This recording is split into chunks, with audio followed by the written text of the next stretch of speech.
Hello everyone, welcome to our channel. This is the RRB NTPC exam model paper 22. So previous model papers కూడా మీరు watch చేయొచ్చు. కింద description లో links ఉన్నాయి. అదేవిధంగా మీకు టెక్స్ట్ బుక్ అందిస్తుంది. టెక్స్ట్ బుక్ ప్రీమియర్ లీగ్ అనేసి మనకు ఒక బిగ్ ఆఫర్ అందిస్తుంది. 28th 30 29th 30 31st ఈ 3 days అండి. మే 31st వరకు ఉంటుంది ఈ offer. So Testbook premier league 28th to 31st May 2025 వరకు. సో ఆఫర్ వచ్చేసి మీకు Testbook yearly pass pro 1799 ఉన్నటువంటిది 307 రూపీస్కి వస్తుంది. అలానే yearly Testbook pass pro max వచ్చేసి 1999 రూపాయలకి వస్తుంది. So MACOL is our channel coupon code. మరి మన ఛానల్ కూపన్ కోడ్ యూజ్ చేయడం ద్వారా 12% ఎక్స్ట్రా డిస్కౌంట్ వస్తుంది. మరి కాంపిటేటివ్ ఎగ్జామ్స్కి ప్రిపేర్ అవుతున్నటువంటి వాళ్ళందరూ కూడా మీ యొక్క టెక్స్ట్ బుక్ ప్రీమియర్ లీగ్ ఆఫర్ని యూజ్ చేసుకోవచ్చు. సో ఇవి Testbook yearly pass pro ద్వారా అడ్వాంటేజెస్ అండి. సో 70,000 ప్లస్ మార్క్ టెస్ట్లు ఉంటాయి, అన్లిమిటెడ్ ప్రో లైవ్ టెస్ట్లు ఉంటాయి, అన్లిమిటెడ్ ప్రో ప్రాక్టీస్ క్వశ్చన్స్ ఉంటాయి, 17,000 ప్లస్ ప్రీవియస్ ఇయర్ పేపర్స్ ఉంటాయి, అన్లిమిటెడ్ రీ అటెంప్ట్ మోడ్ ఉంటుందండి అన్ని టెస్ట్లు కూడా. సో ఇదంతా కూడా జస్ట్ మీకు 307 రూపీస్కి ఉంటుంది మొత్తం. సో ఓవరాల్ గా మీకు సో చాలా డిస్కౌంట్ అయితే రావడం జరుగుతుంది. This is the biggest offer in this season. So కాబట్టి కాంపిటేటివ్ ఎగ్జామ్స్ ప్రిపేర్ అవుతున్నటువంటి ప్రతి ఒక్కరూ కూడా ఈ యొక్క ఆఫర్ని యూజ్ చేసుకోండి. సో ఈ offer just only 28th, 29th, 30, 31st ఈ 4 days మాత్రమే ఉంటుందండి మేలో. So Testbook premier league is the biggest offer in this year. So అలానే Testbook pass pro max కూడా మీకు అందిస్తుంది. సో 395 ఇందులో మీకు సో ఆర్టిఫిషియల్ ఇంటెలిజెన్స్ ద్వారా సొల్యూషన్స్ కూడా ఉంటాయి. మరి దీన్ని ఎలా మీరు పర్చేస్ చేయాలి అంటే కింద డిస్క్రిప్షన్ లో లింక్ ఉంటుందండి. ఆ లింక్ ఓపెన్ చేస్తే మీకు ఇందాక చూపించినట్టు ఈ విధంగా ఓపెన్ అవుతుంది. ఇక్కడ మీరు బై ఇయర్లీ పాస్ ప్రో అనేసి ప్లాన్ సెలెక్ట్ చేసుకోవచ్చు. సో మీరు కూపన్ కోడ్ వచ్చేసి అప్లై కూపన్ కోడ్ దగ్గర ఇక్కడ MACOL అనేటువంటి ఈ కూపన్ కోడ్ యూజ్ చేసి అప్లై నౌ పైన క్లిక్ చేసినట్టయితే మీకు సో 307 రూపీస్ అని చూపిస్తుంది. సో 1 year వరకు ఇందులో మీకు 10 లోకల్ లాంగ్వేజెస్ ఉంటాయి. ఇందులో మనకు తెలుగు లాంగ్వేజ్ కూడా ఉంటుంది. ఇందులో మీకు RRBకి కాకుండా SSC ఎగ్జామ్స్ కి, బ్యాంక్ ఎగ్జామ్స్ అన్నింటికి కూడా మీకు ఈ లైవ్ టెస్ట్లు, previous year question papers, practice pro questions, so mark టెస్ట్లు అన్ని కూడా లభిస్తాయి. సో 1 year వరకు మీరు జస్ట్ ఓన్లీ 307 రూపీస్కి ఇవన్నీ కూడా పొందవచ్చండి. సో మరి ఇంట్రెస్ట్ ఉన్నటువంటి క్యాండిడేట్స్ డిస్క్రిప్షన్ లో ఇచ్చినటువంటి లింక్ ద్వారా మీరు ప్రొసీడ్ అవ్వచ్చు. మరి ఈ మోడల్ పేపర్ 22ని చూద్దాం ఇప్పుడు. భారతదేశంలోని ఏ 6 భాషలకు క్లాసిక్ భాష హోదా ఇచ్చారు? Which 6 languages of India have been given the status of classical languages? So ప్రతి క్వశ్చన్ కూడా మీకు తెలుగు అండ్ ఇంగ్లీష్ 2 లాంగ్వేజ్లోనే ఇవ్వడం జరిగిందండి. సో చాలామంది ఇంగ్లీష్ మీడియం స్టూడెంట్స్ కూడా ఇంగ్లీష్లో కావాలని అడుగుతున్నారు. అందుకే ప్రతి ఒక్క క్వశ్చన్ని 2 లాంగ్వేజ్లో ఇస్తాను. మరి చాలామంది అడుగుతున్నది ఏంటంటే మరి మెయిన్ ఎగ్జామ్లో కూడా 2 లాంగ్వేజ్లో ఉంటుందండి. బట్ ఏంటంటే పైన తెలుగు కింద ఇంగ్లీష్, లేదంటే పైన ఇంగ్లీష్ కింద తెలుగు ఇలా ఉండదు. సో మీకు ఆ క్వశ్చన్ని తెలుగులో చూడాలనుకుంటే తెలుగు లాంగ్వేజ్ సెలెక్ట్ చేసుకోవచ్చు, లేదా ఇంగ్లీష్లో చూడాలనుకుంటే ఇంగ్లీష్ లాంగ్వేజ్ సెలెక్ట్ చేసుకోవచ్చు. ఏదైనా కూడా ఒక లాంగ్వేజ్ డిస్ప్లే అవుతుంది. ఒకేసారి 2 లాంగ్వేజ్లో డిస్ప్లే అవ్వదండి అంతే. బట్ ఏంటంటే తెలుగు అండ్ ఇంగ్లీష్ 2 లాంగ్వేజ్లో కూడా ఉంటుంది. మరి ఈ క్వశ్చన్కి రైట్ ఆన్సర్ వచ్చేసి మనకు ఫస్ట్ ఆప్షన్ అండి. తమిళం, సంస్కృతం, కన్నడ, తెలుగు, మలయాళం, ఒడియా ఈ 6 భాషలకు క్లాసిక్ భాష హోదా కల్పించారు. నెక్స్ట్ క్వశ్చన్, 25వ కార్గిల్ విజయ్ దివస్ సందర్భంగా జూలై 26వ తేదీ ప్రధాని నరేంద్ర మోదీ ఏ ప్రాంతాన్ని పర్యటించారు? On the occasion of the 25th Kargil Vijay Divas, Prime Minister Narendra Modi visited which region on July 26?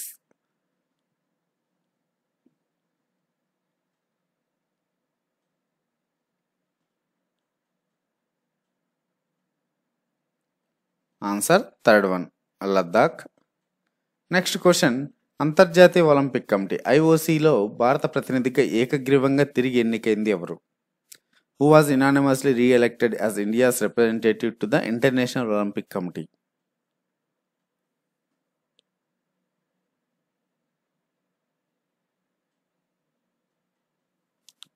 Answer second one, Neeta Ambani. Next one, Olympics లో 58 ఏళ్ల వయసులో పాల్గొన్న అత్యధిక వయస్కురాలిగా పేరున్న జియింగ్ జెంగ్ ఏ దేశం తరపున పాల్గొన్నారు? Xiang Zheng, the oldest person to participate in the Olympics at the age of 58, represented which country? Most important question అండి ఇది కూడా. సో ఎవ్రీ మోడల్ పేపర్లో మీకు 5 మోస్ట్ ఇంపార్టెంట్ కరెంట్ అఫైర్స్ అయితే ఉంటాయండి. Answer third one, Chile. Next one, అంతర్జాతీయ Olympic committee 2030 శీతాకాలపు Olympic games కోసం ఏ ప్రాంతాన్ని వేదికగా ప్రకటించింది? Which region has been announced by the international Olympic committee as the venue for the 2023 winter Olympic games?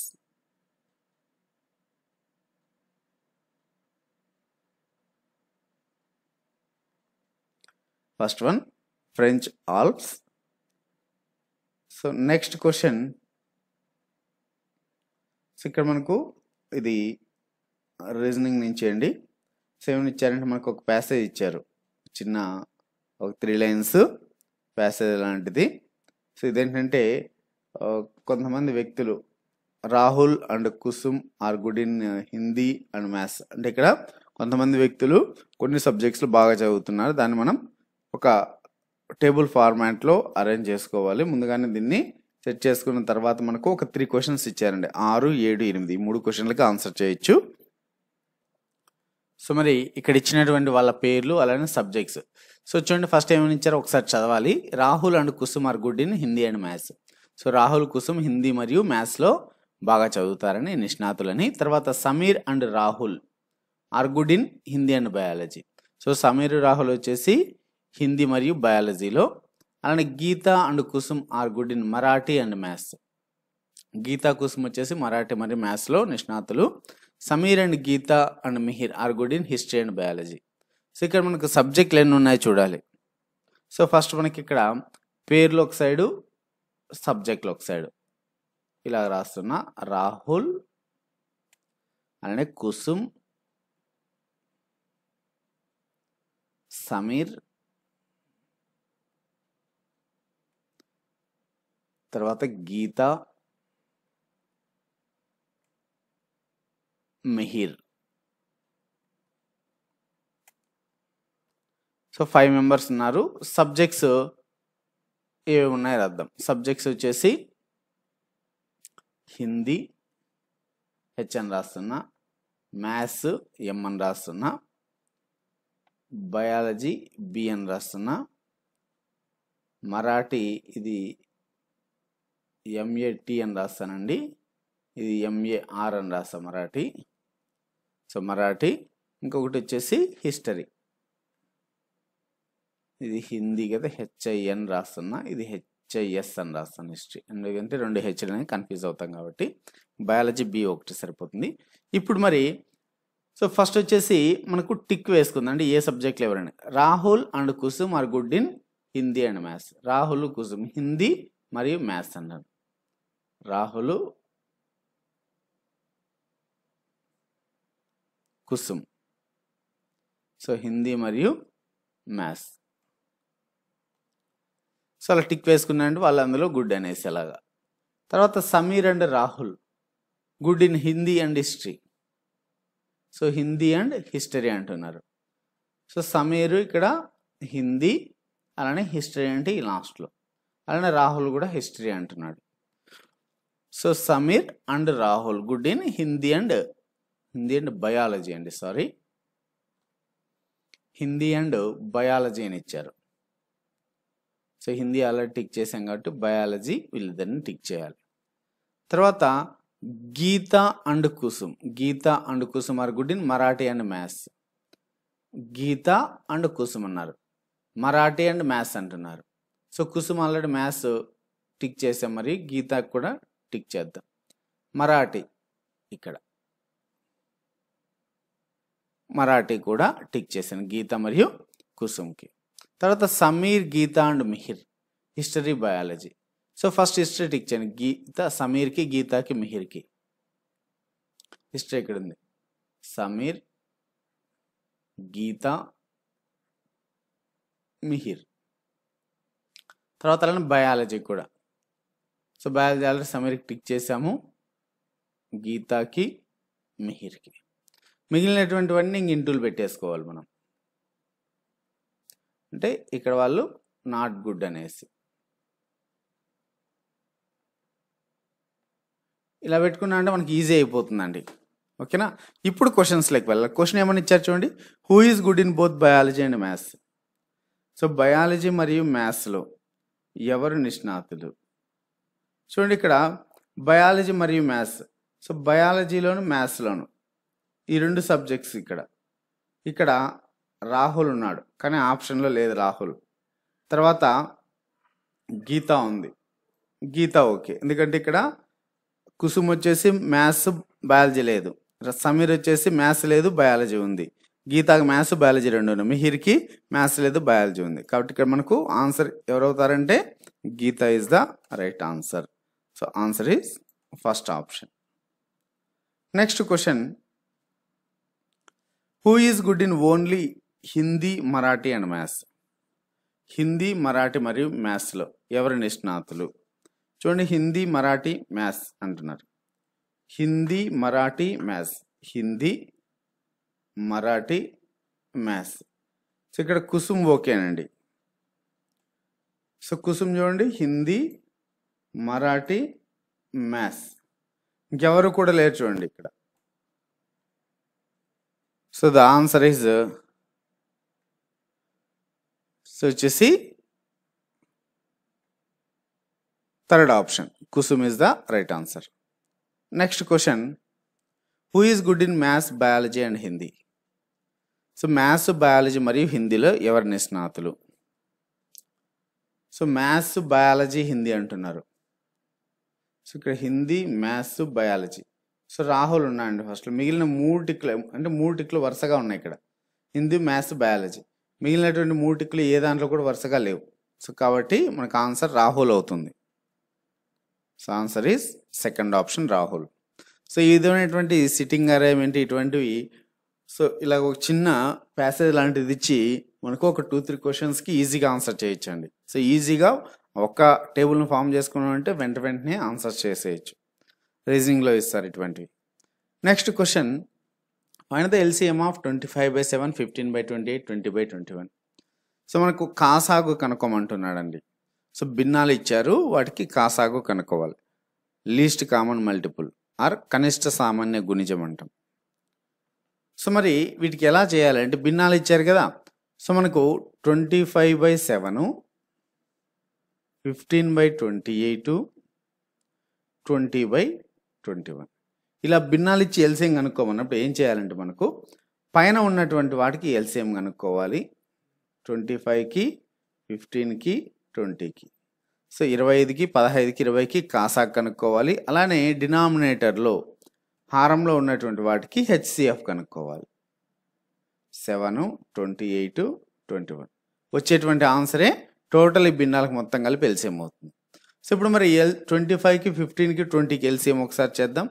25, 15, 20. చూడండి, 5తో డివైడ్ అవుతుంది కామన్గా. 5 5 జా 25, 5 3 జా 15, 5 4 జా 20. కేవీ కామన్గా లేవు కాబట్టి 5 5 25, 25 4 100, 100 3 300. సో కాబట్టి 300. తర్వాత హెచ్సిఎఫ్ చూడండి, 7కి, 28కి, 21కి. హెచ్సి అంటే హైయెస్ట్ కామన్ ఫ్యాక్టర్, గాసాబా అంటే గరిష్ట సామాన్య భాజకం. సో మరి ఇక్కడ 7 అనేది డివైడ్ కాదు దేంతోనూ. సో కాబట్టి 7కి ఉండొచ్చు మేబీ, ఎందుకంటే 7 4 28, 7 3 28. సో 7 1 లేదు. సో 7 అనేది మ్యాక్సిమం నెంబర్ అంటే గరిష్ట సామాన్య భాజకం అవుతుంది. అన్నిటితో 3తో కూడా కామన్గా డివైడ్ చేస్తుంది. కాబట్టి ఇక్కడ హెచ్సిఎఫ్ వచ్చేసి 7 అవుతుంది. So 300/7 first option is the right answer. ఇదే మనకు ఆ భిన్నాలకు మొత్తం కలిపి ఎల్సిఎం. సో ఎల్సిఎం అంటే రెండింటికి ఎల్సిఎం కనుక్కోకూడదండి. సో ఇలా భిన్నాలు ఇచ్చి ఎల్సిఎం కనుక్కోన్నప్పుడు లవంలో ఉన్నటువంటి వాటికి ఎల్సిఎం, హారంలో ఉన్నటువంటి వాటికి హెచ్సిఎఫ్ కనుక్కుంటే అదే ఆన్సర్ అవుతుంది. Easy question. Next question, answer first one. Next one, 3 chairs and 2 tables cost 700. So 2 కుర్చీలు, 3 కుర్చీలు, 2 బల్లల యొక్క ధర 700 రూపాయలు. And 5 chairs and 3 tables cost 1100. 5 కుర్చీలు మరియు 3 బల్లల ధర 1100. అయితే what is the cost of 1 chair and 2 tables? ఒక కుర్చీ మరియు 2 బల్లల ధర ఎంత అంటున్నాడు. సో ఇదేం లేదు, జస్ట్ ఒక ఈక్వేషన్ ఫామ్లో రాసుకోవాలి. ఫస్ట్ ఏమన్నాడు, 3 చైర్లు 3C అని రాస్తున్నాను, ప్లస్ 2 tables. కాస్ట్ ఎంత అన్నాడు, 700 రూపాయలు. 2 కలిపి వాటి కాస్ట్ 700. అలానే 5 chairs ప్లస్ 3 tables కాస్ట్ 1100 అన్నాడు. మనకు కనుక్కోమన్నదేమి, 1 చైరు ప్లస్ 2 టేబుల్స్ కాస్ట్ ఎంత అని అడిగాడు. సో ఇప్పుడు మరి దీనికి ఏం చేయాలంటే ఈ రెండు ఈక్వేషన్స్ని సాల్వ్ చేయాలి. అంటే మనకి ఈ రెండిట్లో చైర్స్ కానీ లేదంటే టేబుల్స్ కానీ క్యాన్సిల్ అవ్వాలి. సో కాబట్టి మనకు చిన్నవి టేబుల్స్ తక్కువ నెంబర్ ఉన్నాయి కాబట్టి వాటిని క్యాన్సిల్ చేసుకుందాం. దానికోసం మనం దీన్ని ఇక్కడ 3 ఉంది కాబట్టి 3తో, ఇక్కడ 2 ఉంది కాబట్టి దీన్ని 2తో మల్టిప్లై చేయాలి. అప్పుడు ఏమవుతుంది 3 × 3 అంటే 3 3 జా 9c ప్లస్ 3 2 జా 60 ప్లస్ 3 × 7 21 2 zeros. అలానే 2తో 2 5 జా 10c ప్లస్ 2 3 జా 60 ఈక్వల్స్ టు 2 × 11 22 2 zeros. ఇప్పుడు దీన్ని సాల్వ్ చేయాలంటే ఇక్కడ మైనస్ ప్లస్ అంటే మైనస్ పెట్టుకుంటాం. అంటే ఇది 60 ప్లస్ 60, ఇది -60, రెండు క్యాన్సిల్ అవుతాయి. ఇది ప్లస్ 9c మైనస్ 10c అంటే మనకు -c అవుతుంది. ఇక్కడ 2100 మైనస్ 2200 అంటే -100 అవుతుంది. మైనస్ క్యాన్సిల్ అయితే 100 అవుతుంది. అంటే ఇక్కడ 1 చైర్ కాస్ట్ 100 రూపీస్. మరి దీన్ని ఈక్వేషన్లో సబ్స్టిట్యూట్ చేస్తే మనకు, సో దీంట్లో సబ్స్టిట్యూట్ చేద్దాం. ఫస్ట్ ఈక్వేషన్లో 3c 3 × 100 plus 2t equals to 700. So 300 3 × 100 300 కదా. So 2t equals to 700 minus 300. అప్పుడు t ఏమవుతుంది, ఇది 400 అవుతుంది డివైడెడ్ బై 2, దట్ ఈస్ 200. అంటే 1 table cost 200, 1 chair cost 100. So కాబట్టి 1c అంటే ఇప్పుడు మనకు 1 × 100 ప్లస్ 2 × t అంటే 1 chair cost 1 table cost 200, 2 × 200 400. Equals ఎంత అవుతుంది 4 × 400 plus 100 500. Answer third option. Next question, the LCM of 2 numbers is 210. So రెండు సంఖ్యల కాసాగు 210 అంటున్నాడు.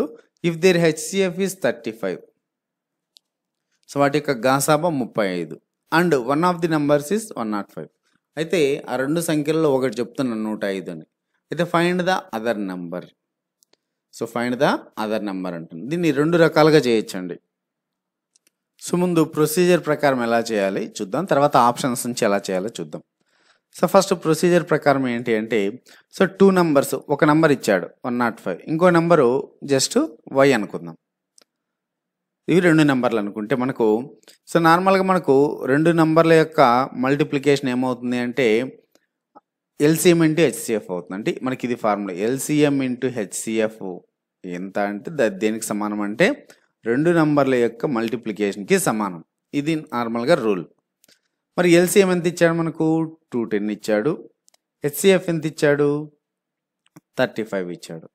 ఇది ఎంత అవుతుంది 105 y అవుతుంది.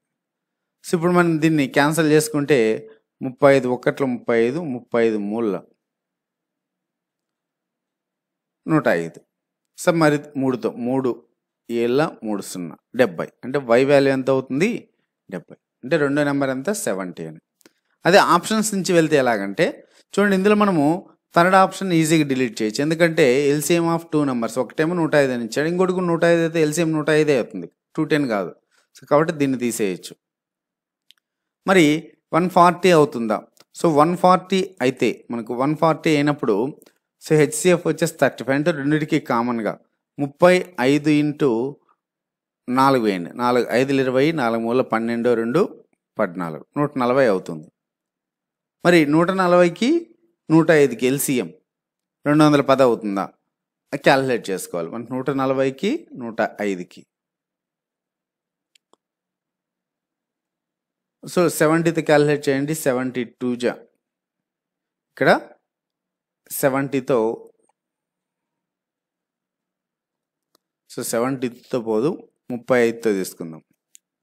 సో 35 4 35 3 అప్పుడు ఎంత అవుతుంది 35 3 105, 105 × 4 అంటే దాపు 400 దాడుతుంది, 420 అవుతుంది. కానీ ఎల్సిఎం 210, ఇది కూడా కాదు. మరి అలానే 35 తీసుకున్నా కూడా అంతే అండి, 35 తీసుకోండి. సో 35 105. సో మరి 35 105కి ఎల్సిఎం ఎంత అవుతుంది 35 1 35, 35 3 35 మూలు 105 అవుతుంది, 210 కాదు.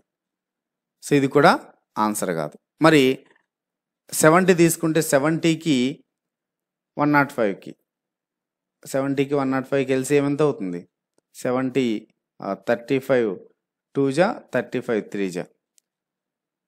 So 35 2 70, 70 into 3 210, 210 LCM. So that is the right answer. ఇలా చేసుకోవచ్చు.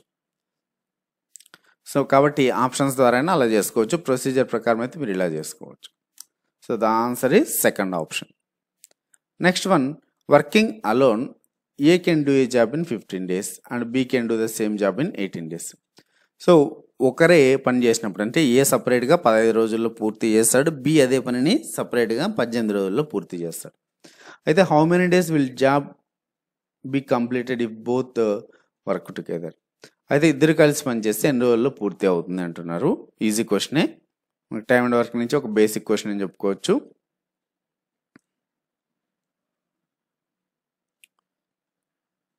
సో ఫస్ట్ ఏ 1 డేలో ఎంత పని చేస్తాడంటే 1/15. అదే బి 1 డేలో ఎంత పని చేస్తాడంటే 1/18. నార్మల్గా అయితే ఇప్పుడు ఏ ప్లస్ బి కనుక్కోవాలి, ఇద్దరు కలిసి పని చేస్తున్నారు కాబట్టి. అంటే 1/15 ప్లస్ 1/18. సో ఇప్పుడు 15కి 18కి ఎల్సిఎం ఎంత అవుతుంది? సో 3 5 జే 15, 3 6 జే 18. సో 90 అవుతుంది ఎల్సిఎం. 3 ఇలాగా 3 5 15, సరే ఇక్కడ వేసుకుంటే 3 5 15, 15 6 90. సో 90 ఎల్సిఎము. 15 6 90 కాబట్టి 6 1 6 ప్లస్ 18 5 90, 5 1 5, 11/90.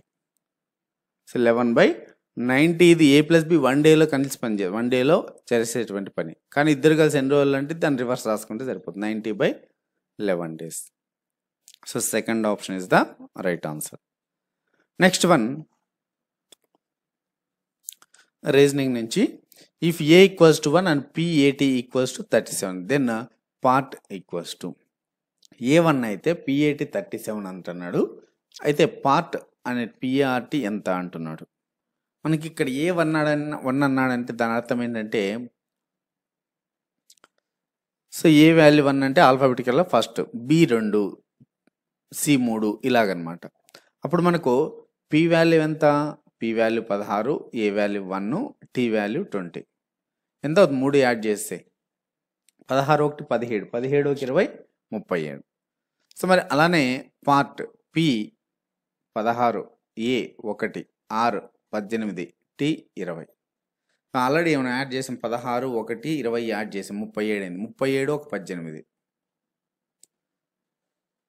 మనము అంత క్యాలిక్యులేట్ చేసిన అవసరం, 8 7 15 5 వస్తుంది కాబట్టి కంపల్సరీ 55 అవుతుంది. 5 ఉన్నది ఫస్ట్ ఆప్షన్లోనే.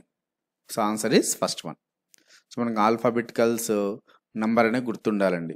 ఏ వాల్యూ ఎంత, బి వాల్యూ ఎంత, సి వాల్యూ మొత్తం మనకు ఐడియా ఉండాలి. మరి రాసుకొని పక్కన దాన్ని చెక్ చేసుకోకూడదు. సో బై హార్ట్ అయిపోయి ఉండాలన్నమాట మైండ్లో. Next question, A positive number exceeds positive square root by 30, find the number. So ఒక ధనాత్మక సంఖ్య దాని వర్గమూలానికి 30తో మించిపోయింది, అయితే ఆ సంఖ్యను కనుక్కోండి అంటున్నారు. సో ఇప్పుడు చూడండి, ఒక ధనాత్మక సంఖ్య అంటే ఒక పాజిటివ్ నెంబర్ ఎక్స్ అనుకుందాం. అదేమైంది? దాని యొక్క వర్గమూలం అంటే √x. సో ఎంత మించిపోయింది అన్నాడు? 30. కాబట్టి ఆ 30 అనేది ఇలా యాడ్ చేసుకుంటే దానికి ఈక్వల్ అవుతుంది. అంటే ఎంత మించిపోయింది ఇది? దాని వర్గమూలానికి 30 మించిపోయింది కాబట్టి ఆ 30 ఈ వర్గమూలానికి యాడ్ చేసుకుంటే అదే మనకు ఈక్వేషన్ ఫామ్ అవుతుంది, అది ఈక్వల్ అవుతుంది ఎక్స్కి. సో ఇప్పుడు మనకు √x ఏమవుతుందండి? √x equals to x minus 30 అవుతుంది. 30 అటు సైడ్ పంపిస్తే. ఇప్పుడు రెండు సైడ్ స్క్వేర్ చేయండి. √x whole square, x minus 3, x minus 30 whole square. So ఈ స్క్వేర్ రూట్ క్యాన్సిల్ అయితే x ఈక్వల్స్ టు, ఇది a minus b whole square formula, x square plus b అంటే 30 అనుకుంటే మనకు 30 స్క్వేర్ ఎంత? 900 మైనస్ 2ab అంటే 230 60x.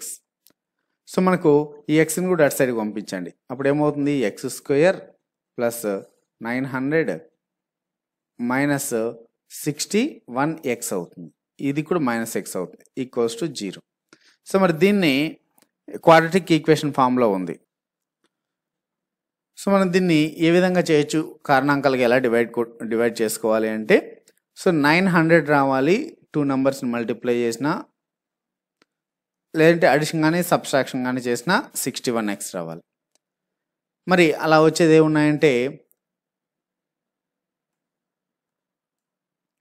36, 25 అంటే మనకి ఇక్కడ x² minus 36x minus 25x plus 900 equals to 0. So ఇప్పుడు 36 ఇంటూ 25 చేస్తే 900 వస్తుంది. సో -36 -25 యాడ్ చేస్తే 61 వస్తుంది. సో ఇలాగా డివైడ్ చేసుకోవాలి. ఇది మీకు ఆల్రెడీ ఈ క్వాడ్రాటిక్ ఈక్వేషన్కి సంబంధించి ఎలా డివైడ్ చేసుకోవాలని బేసిక్స్లో నేర్చుకొని ఉంటారండి. ఇక మరి ఎలా వస్తుందని అడగకూడదు, ఎందుకంటే ఇది కారణాంకాలకు డివైడ్ చేసుకోమనేది ఇక్కడ బేసిక్స్ చెప్పాం. ఓకే, మరి ఇలా డివైడ్ చేసుకున్న తర్వాత దీంట్లో x కామన్ తీయండి, x -36 అవుతుంది. ఇక్కడ -25 కామన్ తీస్తే x -36 అవుతుంది ఈక్వల్స్ టు 0. మనకి ఇప్పుడు ఏమున్నాయి, x -25 ఒకటి, x -36 ఒకటి. అంటే x వాల్యూ ఒకటేమో 25, ఇంకోటేమో x వాల్యూ 36 అవుతుంది. మరి ఆ సంఖ్యను కనుక్కోండి అంటున్నాడు. మరి మనకి x వాల్యూలు 2 వచ్చాయి, 2 ఆప్షన్స్లో ఉన్నాయి, 36 ఉంది, 25 ఉంది.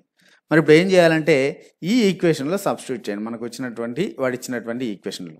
సో ఫస్ట్ 25 పెట్టి చేద్దాం. 25 ఈక్వల్స్ టు √25 ప్లస్ 30. సో అప్పుడు రెండు ఈక్వల్ అవ్వాలి. సో √25 అంటే 5, 5 ప్లస్ 30 అంటే 35. ఇది సాటిస్ఫై కాదు, అంటే x 25 కాదు. మరి 36 సబ్స్టిట్యూట్ చేయండి. 36 ఈక్వల్స్ టు √36 అంటే 6 plus 30. So 36 equals to 36 satisfy అయింది కాబట్టి అదే ఆన్సర్ అవుతుంది. సో మరి ఇంత చేయాల్సిన అవసరం లేదంటే ఆప్షన్స్ ద్వారా డైరెక్ట్ ఫస్ట్ 16ని ఈ ఈక్వేషన్లో సబ్స్టిట్యూట్ చేయండి, ఈక్వల్ అయిందంటే అదే ఆన్సర్. మరి 36ని సబ్స్టిట్యూట్ చేయండి, మరి 25ని సబ్స్టిట్యూట్ చేయండి, 49ని సబ్స్టిట్యూట్ చేయండి. ఏదైతే మనకు ఈ ఈక్వేషన్ సాటిస్ఫై చేస్తుందో అదే ఆన్సర్. అలా ఆప్షన్స్ ద్వారా కూడా చేయొచ్చు. Next question, A car travels at the speed of 50 km/h for the first half of the journey. So మరి ఒక ప్రయాణంలో సగం ప్రయాణము గంటకు 50 కిలోమీటర్ల వేగంతో వెళ్తుంది ఒక car. And at the speed of 60 km/h for the second half of the journey. మిగిలినటువంటి సగం దూరాన్ని గంటకు 60 కిలోమీటర్ల వేగంతో ప్రయాణిస్తుంది.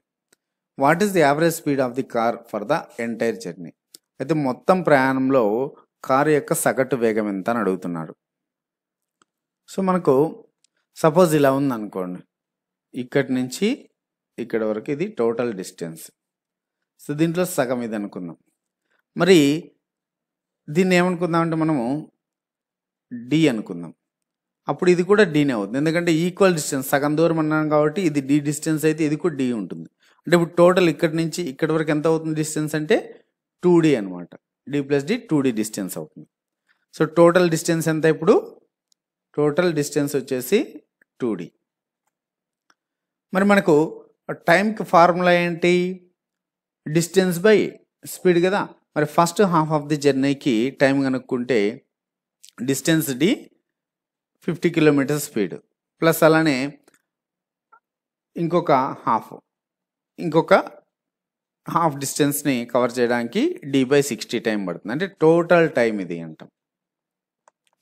టోటల్ టైం ఎంత పట్టిందంటే d/50 ప్లస్ d/60. మరి మనకు ఫార్ములా ఏంటి యావరేజ్ స్పీడ్కి అంటే total distance by total time. Total distance ఎంత 2D, మరి టోటల్ టైం ఎంత d/50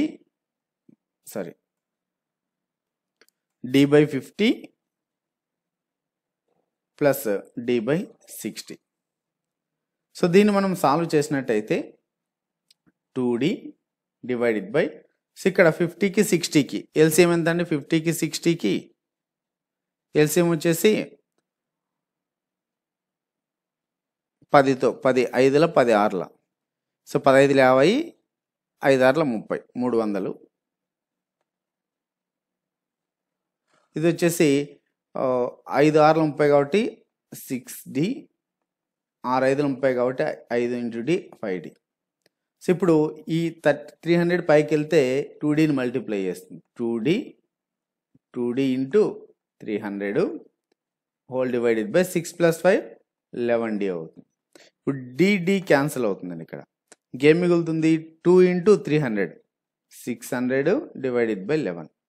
సో ఇప్పుడు దీన్ని క్యాన్సిల్ చేసుకుంటే 11 5ల 55 5 ఉంటుంది 0 50 అంటే 11 4ల 44 6 ఉంటుంది మళ్ళీ 11 5ల 55 మళ్ళీ 5 ఉంటుంది 0 తీసుకుంటే 11 4 44 అంటే మనకు first option is the right answer. First option. Next one, which of the following technology inventions came first? So ఇక్కడ ఇచ్చినటువంటి సాంకేతికతలో ఆవిష్కరణలు ఏది మొదటగా ఆవిష్కరించారు?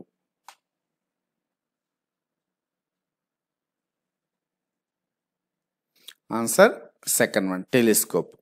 సో ఎవరండి టెలిస్కోప్ని కనుగొన్నది? టెలిస్కోప్ని కనుగొన్నది గెలీలియో. సో ఎప్పుడు కనుక్కున్నాడంటే 1609లో కనుక్కున్నాడు. మరి మిగిలినటువంటి వాటిని ఎవరు ఎప్పుడు కనుక్కున్నారంటే, సో దీన్ని వచ్చేసి శామ్యూల్ మోర్స్. సో 1837లో కనుక్కున్నాడు టెలిగ్రాఫ్ని. మరి టెలిఫోన్ని 1876లో కనుగొన్నారు. ఎవరు? గ్రహాం బెల్, అలెగ్జాండర్ గ్రహాం బెల్ టెలిఫోన్ కనుగొన్నది 1876. సో దీన్ని వచ్చేసి 1924లో కనుగొన్నారు. సో ఇక్కడ ఇచ్చినటువంటి ఇయర్స్ అన్ని చూస్తే మనకు ఫస్ట్ కనుగొన్నది గెలీలియో అని ఈజీగా ఆన్సర్ చెప్పచ్చు. 1609లో టెలిస్కోప్.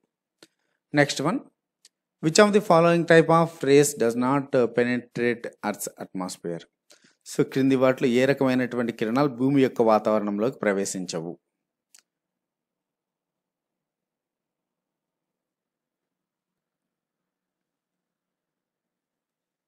ఆన్సర్ ఎక్స్ కిరణాలండి, second option.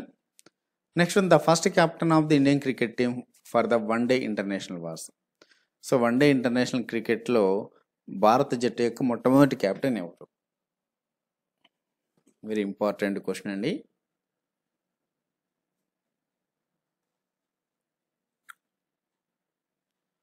Answer first one, so Ajit Wadekar. So Ajit Wadekar so మన ఇండియన్ క్రికెట్ టీంకి మొట్టమొదటి వన్-డే కెప్టెన్. సో 1974లో అండి. అదే T20లకు అడిగారు అనుకోండి, T20 కెప్టెన్ ఎవరు అని, సో వీరేందర్ సెహ్వాగ్ అండి. సో వీరేంద్ర సెహ్వాగ్ T20కి మొట్టమొదటి కెప్టెన్ ఎప్పుడైంది? 2006లో. Next question, which of the following is not a green house gas? So క్రింది వాటిలో గ్రీన్ హౌస్ గ్యాస్ కానిది ఏది?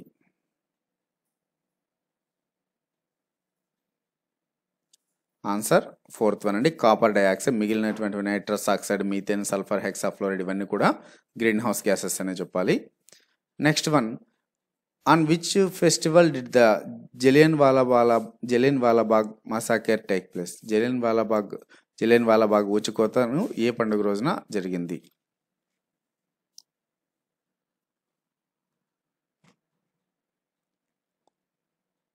So answer is Baisakhi.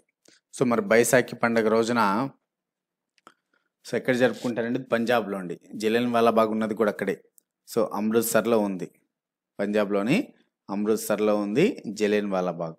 So అక్కడ ఈ బైసాఖి పండుగ రోజున ఒక గుంపులాగా ఉన్నటువంటి వాళ్ళపైన సో 50 మంది ట్రూప్స్ వచ్చేసి, బ్రిటిష్ ఆర్మీ వాళ్ళు 50 మంది ట్రూప్స్ వచ్చి అక్కడ బైసాఖి పండుగ జరుపుకుంటున్నటువంటి ఆ గుంపు పైన కాల్పులు జరిపారండి. అప్పుడు మరి ఎవరంటే అక్కడ జనరల్ వచ్చేసి డయ్యర్ అండి. సో ఈయన ఆధ్వర్యంలోనే ఆ యొక్క జలియన్ వాలా బాగ్ ఊచకోత జరిగింది. So the answer is first option. Next one, in the republic of India the administrative head of a union territory is? So republic of ఇండియాలో కేంద్రపాలిత ప్రాంతం యొక్క పరిపాలన అధికారి ఎవరు, అధిపతి ఎవరు? Answer is lieutenant governor, first option. Next one, the Jayakwadi project which is one of the largest irrigation projects is on the river. So అతి పెద్ద నీటిపారుదల ప్రాజెక్టులో ఒకటైన జయక్వాడి ప్రాజెక్ట్ ఏ నది పైన ఉంది?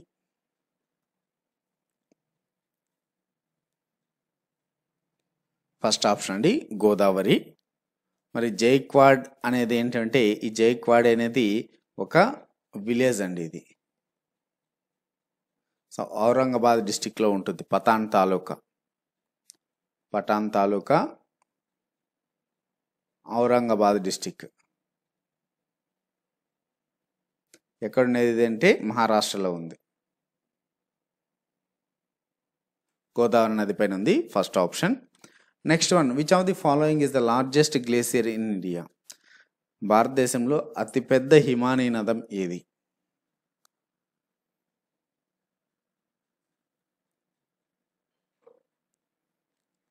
సో సియాచిన్ గ్లేసియర్ అండి. సో ఎక్కడుందంటే అది జమ్మూ అండ్ కాశ్మీర్లో ఉంది. Siachen glacier third option. Next one, which was the first women's sport to be introduced in the Olympics? So ఒలింపిక్స్లో ప్రవేశపెట్టిన మొట్టమొదటి మహిళా క్రీడ ఏది?